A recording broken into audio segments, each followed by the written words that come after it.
Ladies and gentlemen, we have the latest on Brody Machek and a potential club he could find himself in 2026. And also, McCreary declares his loyalty to the Collingwood Football Club. It's time to talk all things black and white.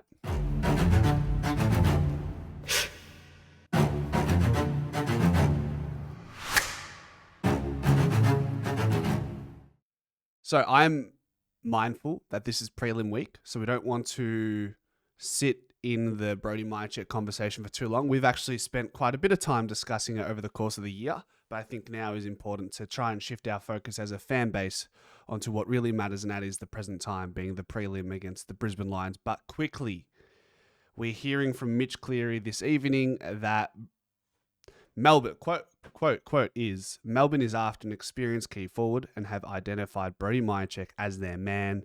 It's left the 32-year-old with a big decision to make at season's end. So as we know it, the Pies have a 2-year contract offer for Brody Machek. It was initially a 1-year contract. I posed the question last week, keep Brody Machek or Jamie Elliott. I think it's now one or the other because Brody Machek clearly isn't... It seems like he's looking for something better than what's on offer right now, and that's the best we can possibly offer when we keep in mind that we have players like Charlie West coming through. We want to try to secure the services of someone like a Ben King in free agency next year, so we keep that in mind. It's a difficult one because he's done so much for the club, and Melbourne are going to come hard for their man. They'll probably give him. It seems like if a 2-year contract on the table with the Collingwood Football Club is not enough, then he's probably seeking a 3-year contract elsewhere. He turns 33 in February next year. At the end of the day, you just can't keep kicking the can down the road if you're the Collingwood Football Club and keep giving these lengthy contract extensions to these players who are over the age of 30. When you see players like Pendles, Howie, Sidey willing to accept these lesser contracts, you'd expect players like a Mason Cox or a Brody Machek or a Tom Mitchell, for example, to take the lesser offer for the betterment of the club to be able to invest in other portions of the ground with different age demographics. So, look, we'll leave that with that Brody Machek conversation. We'll park that here for the moment. The one I'm really happy to share, and credit to the Hot Pies Army for sharing this on Instagram. It was a piece from the media day for the Pies with Fox Footy. And one of the quotes that we love to hear and see is, it's always been Collingwood. So let's go from the start. It's always been Collingwood for me. That's the quote. We all love playing together, love playing for Collingwood. I don't think they'd be going anywhere regarding Elliott and Mihocek. He doesn't say that with a great deal of certainty. He does say that it would feel weird to not have two of his really good mates playing in the black and white next year, but it is what it is. So he says, in regards to the trade rumours, it's always been Collingwood for Bo McCreary. The premiership forward says his future is at the Magpies, despite talk of interest from rival clubs earlier this year that he admits he couldn't block out. Obviously, being an important pressure player, had that period with that hamstring injury, which was really frustrating for himself and frustrating for the teams, the way we operate with our system. The Pies sure missed his rare combination of speed, strength and tackling pressure during his stint on the sidelines. Other teams have clearly taken notice of McCreary's abilities too, after exploring if they can pry the South Australian contracted until 2027 out of Collingwood.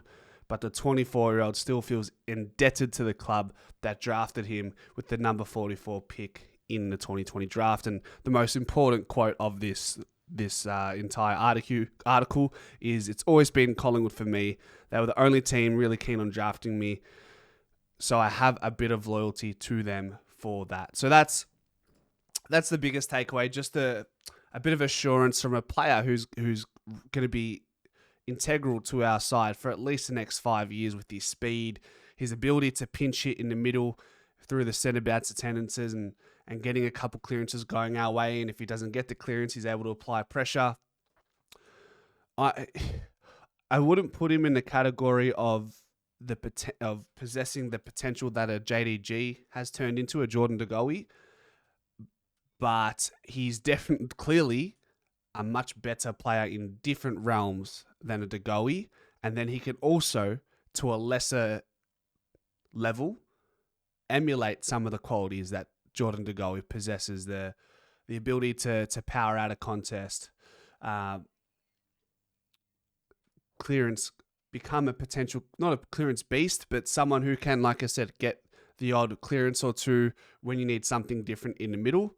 But then what he offers alongside that as his linchpin in his game is his pressure, and it's relentless. So you tie that in, you're not going to get another Jordan De Goey, but you're going to get someone who, man, X factor in another way.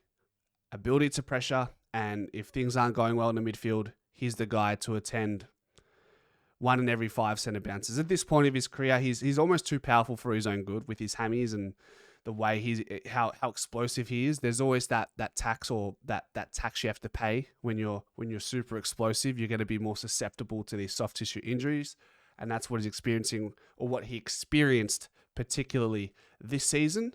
Fortunately, he's playing for us in one piece right now, which is great to see. And look, I'm really excited and really happy to see that he's committed verbally, and you know he's contracted till 2027. So it's good to see that a player is at the very least upholding their side of the contract that they signed to. I mean, he's as he stated, he's indebted to the club for being taken at pick 44 at the age of 19 in 2020, so considered a mature age recruit in the national draft. So